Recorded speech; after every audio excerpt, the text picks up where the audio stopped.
قیامت کے دن سب سے پہلے جو آپس میں ایک دوسرے کے خلاف کھڑے ہوں گے وہ ہمسائے ہوں گے. تو علماء نے کہا اس کا کیا مطلب؟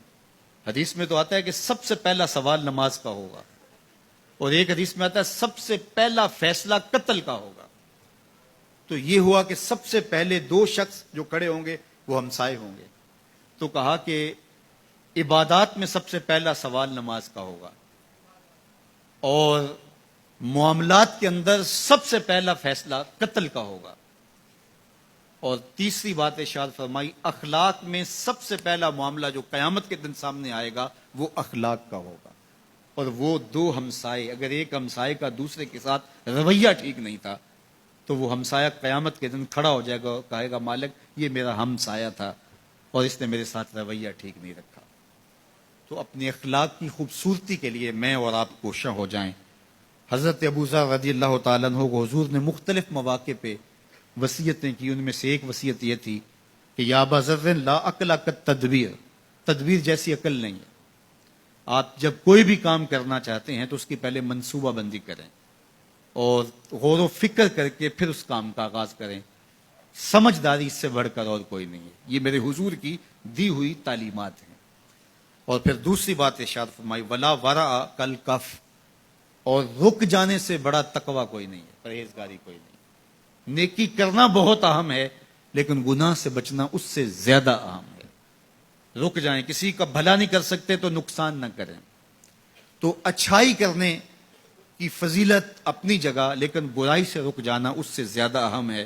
تو فرمایا ورع، تقوی، پرہیزگاری رک جانے سے بہتر کوئی نہیں ہے. پھر تیسری بات ارشاد فرمائی اللہ کے محبوب علیہ الصلوۃ والسلام نے ولا حسب کا حسن الخلق، اور حسن خلق سے بڑا کوئی حسب نہیں ہے. سب سے بڑا حسب حسن خلق ہے. تو اپنے اخلاق کی خوبصورتی کے لیے مجھے اور آپ کو کوشاں ہونا چاہیے. یہ وہ وصیتیں ہیں جو حضرت ابو ذر غفاری کے نام میرے اور آپ کے آقا و مولا حضور نبی رحمت نے فرمائی.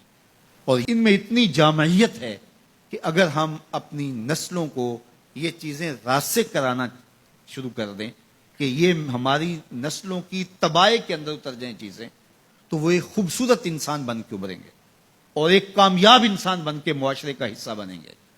اور ان کی زندگی تقوی سے بھی عبادت ہوگی، ان کی دنیا بھی اچھی ہوگی، ان کی آخرت بھی اچھی ہوگی.